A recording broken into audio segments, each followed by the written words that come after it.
여러분 안녕하십니까? 성경의 맥을 잡다 53번, 53번째 시간이 되었습니다. 오늘은 왕의 뜻이란 제목으로 함께 말씀 연구해 보도록 하겠습니다. 우리 지난 시간에는 예수님의 침례를 좀 배웠는데요. 잠깐 복습을 하면 예수님이 침례를 받으실 때에 이는 내 사랑하는 아들이요 내 기뻐하는 자라고 하나님이 말씀하셨잖아요. 이것은 예수님이 인류의 대표자이기 때문에 우리 모두에게 하신 말씀이라는 겁니다. 그래서 모든 믿는 자에게 하나님은 지금도 너는 내 사랑하는 아들이요 내 기뻐하는 자라고 말씀하십니다. 예수님의 침례는 첫 번째 하나님과 예수님 사이의 관계를 밝히고 있습니다. 예수님이 하나님의 아들이세요. 그러므로 우리도 하나님의 아들, 딸이 될 수 있습니다. 두 번째, 예수님께서 공식적으로 인류의 대표자가 되셨다는 뜻입니다. 그 예수님의 침례의 의미였습니다. 그러니까 우리는 예수님 때문에 삽니다. 아담 때문에 죄인 된 것처럼 우리의 공로와 상관없이 예수님이 대표자이시기 때문에 예수님 안에 있으면 우리는 모두 다 의인이 될 수 있고 구원받을 수 있는 겁니다. 세 번째, 예수님의 침례는 예수님께서 왕으로서 기름 부음을 받으신 거예요. 이때부터 그분의 삶은 공생애를 시작했고 이제 우리도 침례를 받을 때 우리도 기름 부음을 받고 하나님의 나라의 왕으로 선지자로 제사장으로 살아가야 된다라고 말씀을 드렸습니다. 자, 오늘은 마태복음 5장으로 좀 가보겠습니다. 마태복음 5장부터 7장은 아마 많은 분들이 너무나 사랑하시는 장인데요. 산상수훈이라고도 하죠. 또는 산상보훈, 산상교훈이라고도 합니다. 예수님께서 산 위에 올라가서 가르치신 내용 8복부터 쭉 나오잖아요. 여러분 언약 이미지 가운데 우리 산 배웠죠. 산은 하나님의 언약 백성이 거하는 곳이고 평지, 땅은 반언약 세력이 거하는 것이다 라고 말씀드렸죠. 그래서 신의 산에서 언약을 맺었고 갈멜 산에서 언약이 회복되었고요. 시온 산도 나오고 이렇게 하나님의 백성들이 거하는 산 장소가 바로 산입니다. 근데 지금 예수님도요. 지금 산에 올라가서 새롭게 임할 하나님의 나라가 그 은혜의 왕국이 어떤 나라인지 그리고 그 나라에 들어갈 백성들은 어떻게 살아야 되는지 알려주시는 것이 마태복음 5장, 6장, 7장입니다. 그러니까 마태복음 5, 6, 7장대로 우리가 살아야지 하늘에 간다는 겁니다. 여기 원래 산상수훈은 레위기, 민수기, 신명기 등 구약에 있었던 원래 율법이 있잖아요. 이거를 좀 더 확대 해석한 것입니다. 그러니까 구약 시대에는 눈은 눈으로 갚고 이는 이로 갚으라 그랬죠. 하지만 이제는 새 언약에서 어떻게 하라는 거예요? 몇 개만 볼게요. 마태복음 5장 39절에 보면 나는 너희에게 이르노니 악한 자를 대적하지 말라. 누구든지 내 오른편 뺨을 치거든 왼편도 돌려대며 라고 합니다. 여러분 솔직히 내 뺨을 때린 사람에게 다른 뺨 돌려대면 더 화날 것 같지 않으세요? 여러분 근데 어느 편 뺨을 때리면 돌려대라고 했습니까? 성경을 잘 보셔야 됩니다. 오른편이에요? 왼편이에요? 네, 오른편 뺨입니다. 여러분 보통 사람이 오른손잡이잖아요. 그럼 오른손잡이가 상대방의 뺨을 때리면 상대방은 우리랑 반대로 서 있으니까 어느 쪽이 맞죠? 예, 왼쪽이 맞습니다. 즉 상대방의 오른쪽 뺨이 맞게 하려면 말씀대로 오른손 손바닥으로는 못 때리죠. 그러니까 왼손으로 때리든지 오른손 등으로 때리든지 해야 합니다. 이해 가시나요? 그러니까 오른뺨을 치는 것은 화가 나서 때리는 것이 아니고요. 이거는 뭐 하냐면 조롱할 때, 무시할 때 툭툭 치는 것을 말하고 있습니다. 그때에 왼편도 돌려대라고 말하는 것입니다. 이 말씀을 잘 이해하시면 좋겠습니다. 밑에 보시면 마태복음 5장 40절 또 너를 고발하여 속옷을 가지고자 하는 자에게 겉옷까지도 가지게 하며. 겉옷 달라고 하면 겉옷 벗어주면 되는데 이제는 속옷도 달라네요. 여러분 속옷을 벗어달라고 하면 그럼 겉옷까지 벗어주면 어떻게 되는 겁니까? 속옷 벗고 겉옷 벗으면 다 발가 벗으라는 거죠. 그러니까 하나님 나라의 백성이 갖추어야 할 품성은 마지못한 선행으로 소극적으로 하는 것이 아니라 더 적극적이고 자발적으로 하라는 것입니다. 이게 가능할까요? 하나 더 볼까요? 또 누구든지 너로 억지로 오리를 가게 하거든 그 사람과 심리를 동행하고. 결국 하나님 나라의 이상이 구약의 신명기가 율법에 기초하는 그 정도의 나라가 아니에요. 하나님 나라의 원형은 하나님 나라의 씨들, 즉 우리들 사이에서 미움과 다툼이 완전히 사라지고 헤세드, 하나님의 언약적 사랑이 충만해질 때 완성될 수 있습니다.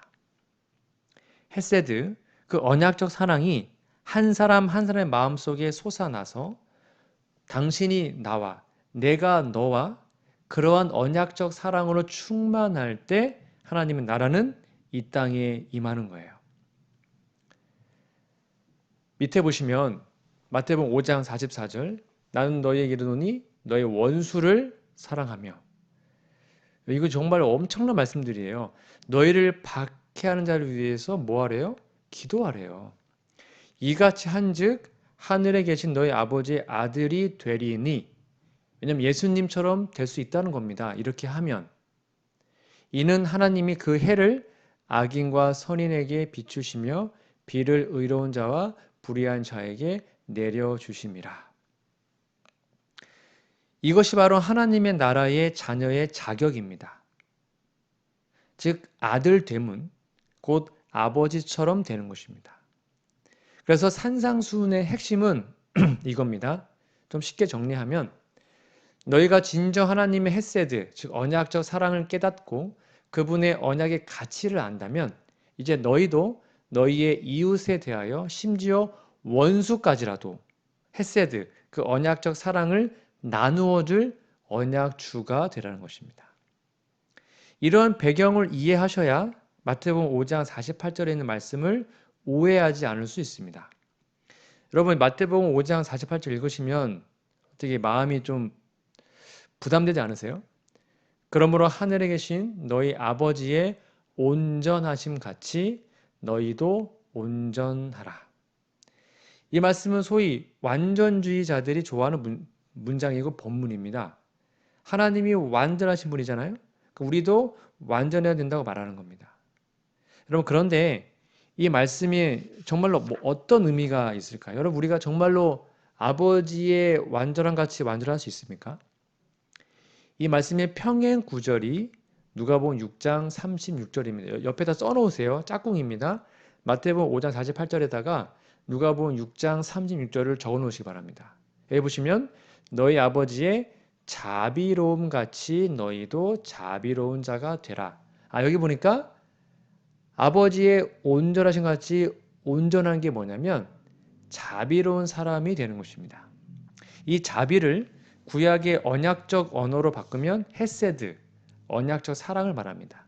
즉 이 말씀은 우리가 언약을 맺으신 하늘 아버지께서는 우리에게 헤세드 그 귀한 사랑을 베풀어 주셔서 우리들이요 그렇게 배반하고 배신하고 죄짓고 해도 그 언약적 사랑을 거두지 않았죠. 그리고 그 언약에 신실하셔서 우리를 끝까지 잡아주시고 우리가 기도하지 않아도 우리 밭에 비를 뿌려주시고 햇빛 비춰주시는 것처럼 이제 우리들도 이 세상에서 이웃뿐만 아니라 심지어 원수까지도 그런 하나님의 아버지 하나님의 언약주의 귀한 사랑을 나누는 삶을 살라는 것입니다. 이건 우리가 우리 힘으로 되는 것이 아니라 우리가 진짜 하나님의 언약적 귀한 사랑을 진심으로 경험하게 되면 우리가 이런 사람이 된다는 것입니다. 이렇게 변한다는 거죠. 내가 먼저 그것을 경험하면 가능합니다. 그 다음에 6장에 보면 우리가 너무나 잘 아는 주기도문이 기록이 되어 있습니다. 여러분, 주기도문은 한마디로 새 언약을 사모하고 하나님의 나라가 도래하기를 기다리는 언약 백성들이 드려야 할 기도를 말하고 있습니다. 자, 예수님께서 가르쳐 줬으니까 주의 기도문이긴 하지만 언약 종들이 드려야 할 기도라는 관점에서 보면 종의 기도문이 맞습니다. 엄밀히 말하면. 예수님도 언약 종으로 하나님께 드린 거잖아요. 그러니까 우리도 언약 종으로 하나님께 드리는 것이기 때문에 종의 기도문이라고 볼 수도 있죠. 여하튼 여러분, 기도가 뭔지 제가 이미 설명드렸습니다. 언약적으로 정의해 보면 기도는 언약 종이 언약을 근거로, 이 포인트입니다. 언약을 근거로 언약주에게 법적으로 호소하는 것이 기도입니다. 이게 언약적 기도의 핵심이에요. 자, 이 관점을 가지고 함께 좀 보도록 하겠습니다. 여러분, 이건 다 외우시죠? 그러므로 너희는 이렇게 기도하라. 하늘에 계신 우리 아버지여. 예수님은 하나님을 우리의 언약의 아버지라고 부릅니다. 그렇게 부르라고 말씀하십니다. 하나님과 우리와의 언약 관계를 남편과 아내, 왕과 백성, 양과 목자, 친구, 다양한 관계를 비유했잖아요. 근데 이제는 하나님이 우리의 아버지라고 말하고 있습니다. 그래서 여러분, 기도하실 때 하나님, 여호와여, 아버지 하나님, 하나님 아버지 그렇게 할 필요 없습니다. 하나님은 직책 이름이니까 하늘에 계신 우리 아버지, 사랑이 많으신 하늘 아버지, 그렇게 부르는 것이 우리의 특권입니다. 반드시 기도하실 때 아버지를 부르시면 됩니다. 그 다음에 뭐라 나와 있습니까? 여기 보시면 산상본 103페이지 말씀 좀 볼게요. 예수님께서는 당신의 아버지를 우리의 아버지로 부르도록 가르치신다. 구주께서는 우리를 하나님의 가족으로 영접하고 싶은 마음이 너무나 강하고 간절하셔서 우리가 하나님께 나아갈 때 사용해야 하는 첫 번째 말로 거룩한 관계를 보증하는 우리 아버지라는 말을 사용하게 하신다. 즉 예수님이 우리와 동일시 여김을 받는 것입니다. 여기 하나님께서는 당신의 아들을 사랑하시는 것처럼, 즉 예수님을 사랑하시는 것처럼 우리도 사랑하신다는 용기와 위로로 가득 찬 놀라운 진리의 선언이 있다. 산상본 103페이지입니다. 그러니까 예수님이 그렇게 부르셨으니까 우리도 온 우주의 왕 하나님을 아버지라고 부르는 귀한 특권을 얻게 된 거예요. 그 다음에 뭐라고 나와 있습니까? 이름이 거룩히 여김을 받으시오며.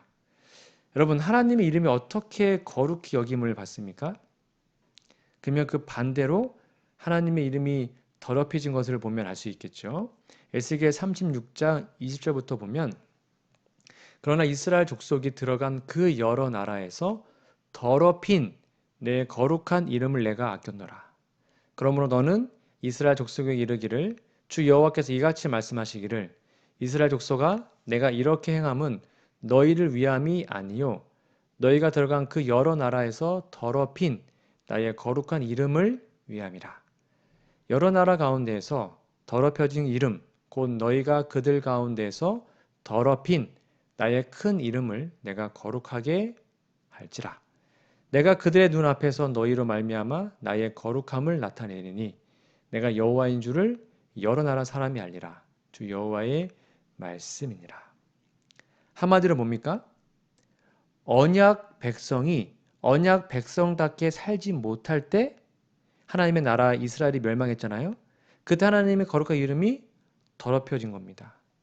그 반대로 얘기하면 우리가 하나님의 이름을 거룩히 여기는 것은 우리가 새 언약의 백성으로서 하나님의 이름을 거룩하게 회복하기 위해서 하나님의 언약 백성답게 말씀에 순종하며 사는 것입니다. 그것이 거룩히 여김을 받겠다는 마음으로 하나님께 기도하는 거예요. 또 하나 더 있습니다. 여러분, 거룩은 다른 것이 아닙니다. 거룩은 구별된다는 뜻을 갖고 있죠. 거룩은 구별되는 것입니다.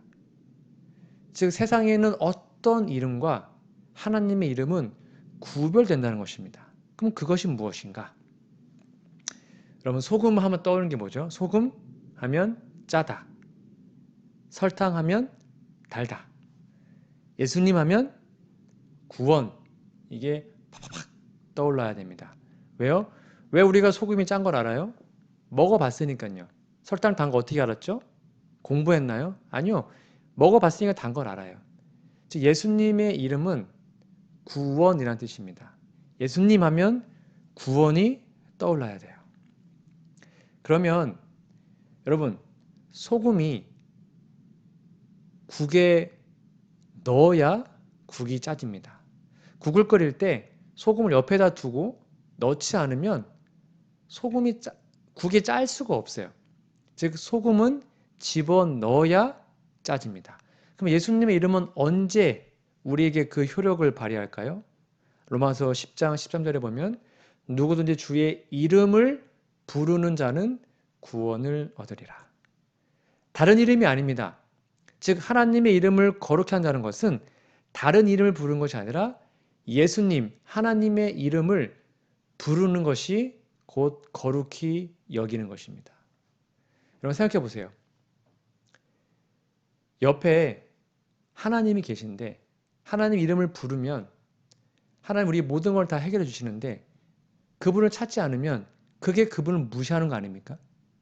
우리가 그분을 거룩하게 여기려면 그분을 자꾸 불러야 됩니다. 하나님 도와주세요.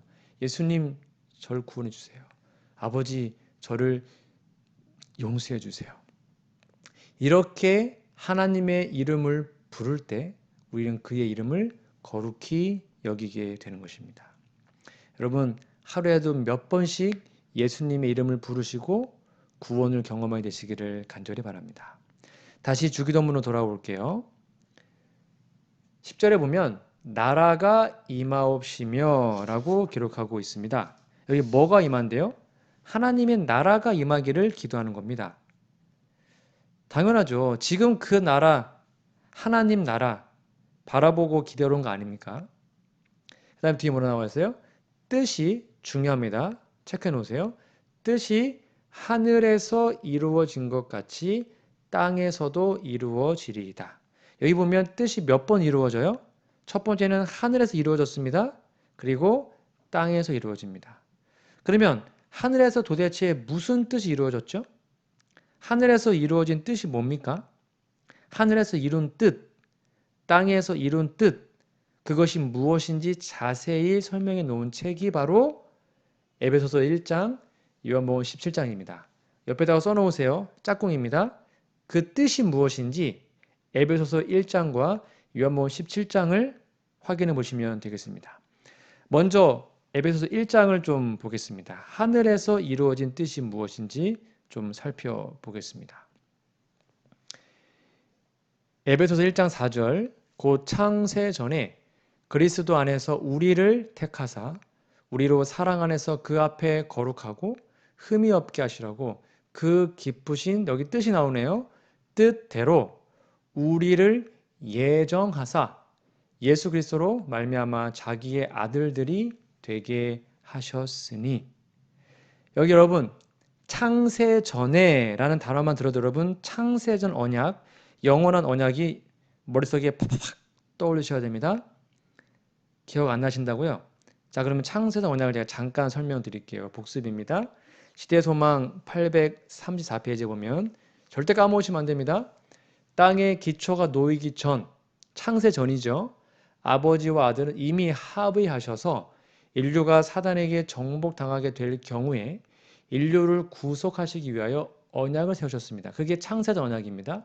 그들은 손을 굳게 잡으시고 언약 맺을 때 손 잡는다 그랬죠. 그래서 인류를 위하여 보증인 즉 인류가 죄를 지으면 대신 죽겠다. 이게 보증인이에요. 될 것이라는 엄숙한 서약을 하셨다. 이 서약을 그리스도께서 성취시키신 것이다. 즉 첫 번째는 하늘의 뜻이고 예수님이 성취시켰던 십자가의 그것은 땅의 뜻입니다. 땅에서 이루어진 뜻이에요.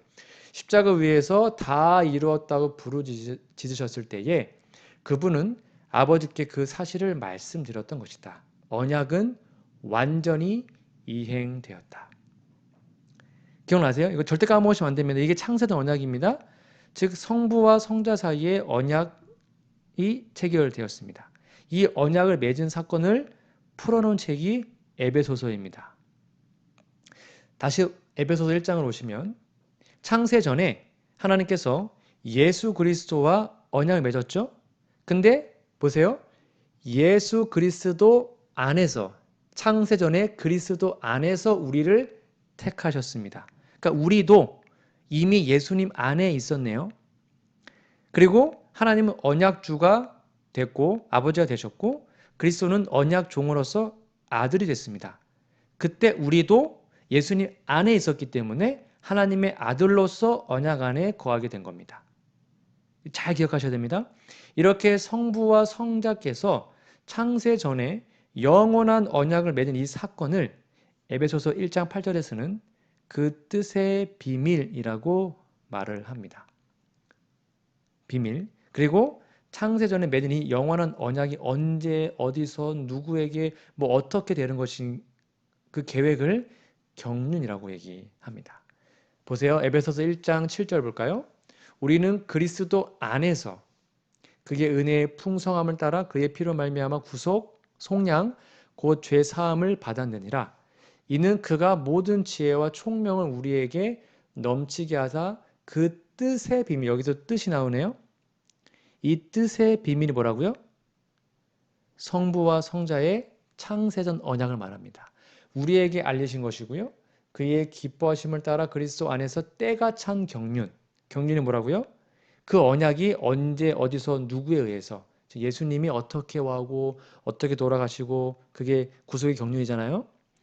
경륜을 위하여 예정하신 것이니 하늘에 있는 것이나 땅에 있는 것이 다 그리스도 안에서 통일되게 하려 하십니다. 즉 하늘의 뜻이나 땅의 뜻이 예수님 안에서 다 통일되는 것입니다. 이렇게 하늘에서 성부와 성자 사이에 뜻이 이루어졌습니다. 그 결과 창세전 언약, 영원한 언약이 체결되었어요. 그리고 그 뜻은 반드시 땅에서도 이루어져야 되죠. 그것이 바로 십자가를 통한 새 언약을 말합니다. 이제 정리가 되셨죠? 그래서 1장 10절을 보면 하늘에 있는 것이나 땅에 있는 것이 다 그리스도 안에서 즉 십자가를 통하여 통일되게 하려 한 겁니다. 그래서 사도 바울이 에베소 외에도요. 바울 서신의 핵심은 in Christ, 그리스도 안에서, 예수 안에서가 계속 반복되어 나옵니다. 에베소서 1장 4절, 곧 창세전의 그리스도 안에서. 에베소서 3장 11절, 곧 영원부터 우리 주 그리스도 예수 안에서 예정하신 뜻대로 하신 것이라. 이 표현이 중요한 이유는 우리가 예수님 안에 있다는 것입니다. 그리스도 안에 있을 때 우리는 그 창세전 언약, 새 언약에 함께 동참할 수 있는 겁니다. 다른 말로 예수님께서 우리의 언약의 대표자가 되십니다. 여러분, 언약에 있어서 이 대표자 개념이 되게 중요합니다. 왕들은 백성을 대표합니다. 구약의 하나님 나라에서 왕이 타락하면 백성이 타락했어요. 왕이 개혁하면 백성이 개혁했습니다. 백성들은 왕 안에 있기 때문인 거죠. 다윗과 골리앗 싸움에서도 다윗은 이스라엘을 대표하고요. 골리앗은 블레셋을 대표합니다. 다윗이 이기면 이스라엘이 이긴 겁니다. 왜냐하면 이스라엘은 다윗 안에 있었기 때문이죠. 그럼 우리가 그리스도 안에 있는지 없는지 어떻게 알 수 있을까요? 너무 추상적이지 않습니까? 그리스도 안에 있다? 그리스도 안에 거한다? 이게 무슨 뜻일까요? 여러분 잘 보시기 바랍니다. 시대소망 676페이지. 그리스도 안에 거한다는 것, 즉 그리스도 안에 있다는 것은 그분의 성령을 계속적으로 받아들여 그분에게 봉사하는 일에 전적으로 복종하는 생애를 의미한다. 한마디로 우리가 그리스도 안에 있으면 하나님의 언약 말씀에 100% 전적으로 순종하고 복종하게 됩니다. 간단하죠? 예수님 안에 있으니까요. 예수님 하나님 말씀에 전적으로 복종하셨죠? 십자가에 죽기까지 순종했습니다. 우리가 예수님 안에 있으면 우리도 하나님 말씀에 그렇게 100% 순종하게 되는 것입니다. 이게 그리스도 안에 있다는 것입니다. 여러분 그리스도 안에 지금 거하고 계십니까? 그래서 뜻이 하늘에서 이룬 것 같이 산상보훈입니다. 땅에서 이루어지리이다라고 간구하신 것은 이 땅에서 요약입니다. 악의 통치가 끝나고 죄가 영원히 소멸되고 의의 나라가 건설되게 해달라는 기도이다. 그것이 하늘의 뜻이었고 땅의 뜻이었던 거죠. 이러한 마음으로 우리가 하나님께 기도해야 하는 것입니다. 이어서 보겠습니다.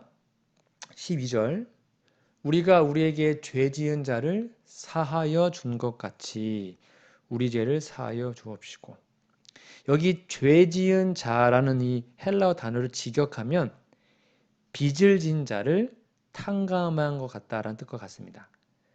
즉 좀 더 쉽게 얘기하면 우리가 우리에게 죄 지은 자를 이것은 우리가 우리에게 빚진 자를 탕감하여 준 것 같이 우리의 빚을 탕감해 주세요 라는 말과 같은 거예요. 우리의 빚을 탕감해 달라면서 우리가 정말 하나님의 언약 백성이면 이제 언약 주가 되어서 이웃에게 빚을 탕감해 주고 그들의 죄를 용서해 줄 때 우리가 참된 하나님의 백성이 되는 것입니다. 그런 사람이 어디 가는 거예요? 그런 사람이 하나님 나라의 백성이 되고 하늘에 들어갈 수 있는 자격을 얻는 것입니다. 여러분 생각해 보세요. 여러분 정말로 천억의 빚을 졌어요. 누구한테?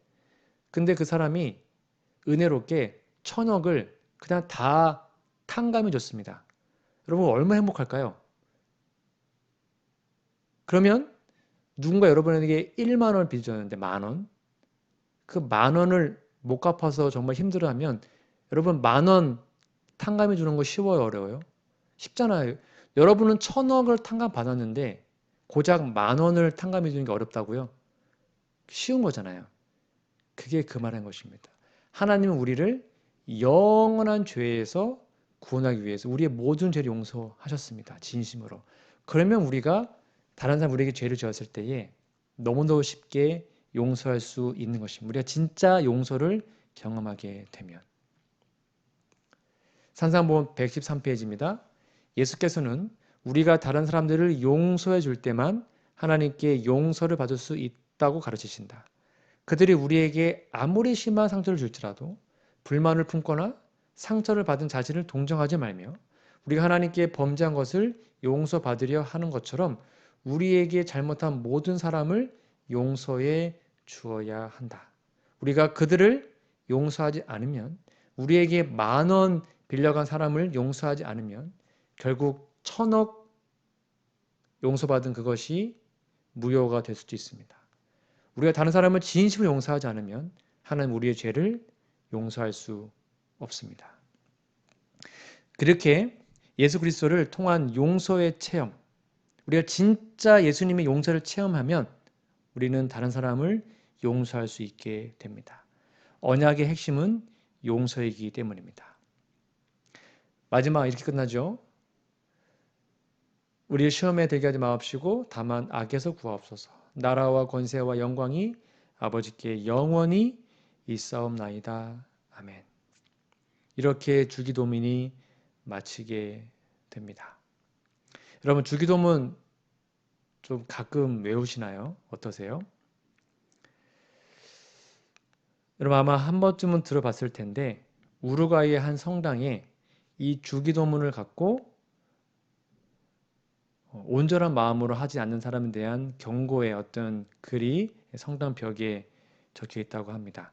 제가 좀 찾아왔는데요. 혹시 우리의 모습 아닌지 좀 살펴보고 오늘 말씀을 마치겠습니다. 이렇게 쓰여 있다고 합니다. 하늘에 계신 이렇게 말하지 말아라. 세상 일에만 빠져 있으면서. 우리라고 하지 말아라. 너 혼자만 생각하며 살아가면서. 아버지여라고 하지 말아라.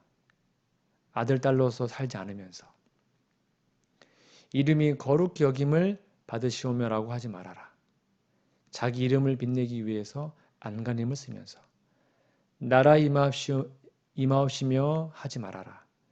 물질 만능의 나라를 원하면서. 뜻이 하늘에서 이룬 것 같이 땅에서도 이루어지리이다 라고 하지 말아라. 내 뜻대로 되기를 원하면서. 오늘날 우리에게 일용할 양식을 주옵시고 하지 말아라. 가난한 자들을 본체 만체하면서. 우리가 우리에게 죄 지은 자를 사하여 준 것 같이 우리 죄를 사하여 주옵시고 하지 말아라. 누구에겐가 아직도 앙심을 품고 있으면서 우리를 시험에 들게 하지 마옵시고 하지 말아라. 죄 지을 기회를 찾아다니면서 다만 악에서 구하옵소서 하지 말아라. 악을 보고도 아무런 양심의 소리를 듣지 않으면서 아멘 하지 말아라. 주님의 기도를 진정 나의 기도로 바치지 않으면서. 참 생각을 많이 해보는 구절이죠. 이 글은 정말 우리가 그렇게 못하면 기도하지 말라는 뜻이 아닌 거 아시죠? 우리가 주기도문을 공부하고 또는 외우고 이 기도를 가지고 기도할 때 이 기도가 진정으로 하나님께 올라가기 위해서는 우리의 삶이 올바라야 된다는 것을 말해주고 있습니다. 그럼 함께 좀 암송해 볼까요? 하늘에 계신 우리 아버지여, 이름이 거룩히 여김을 받으시오며 나라가 임하옵시며 뜻이 하늘에서 이루어진 것 같이 땅에서도 이루어지이다. 오늘날 우리에게 일용할 양식을 주옵시고 우리가 우리에게 죄 지은 자를 사하여 준 것 같이 우리 죄를 사하여 주시옵고 우리를 시험에 들게 하지 마시옵고 다만 악에서 구하옵소서. 나라와 권세와 영광이 아버지께 영원히 있사옵나이다. 아멘. 이러한 놀라운 주의 기도문이 우리의 삶에 그대로 적용되어서 우리도 진심으로 이 기도를 하나님께 드리는 하나님의 언약종 우리 모두가 되기를 간절히 바라며 오늘 말씀을 마치도록 하겠습니다.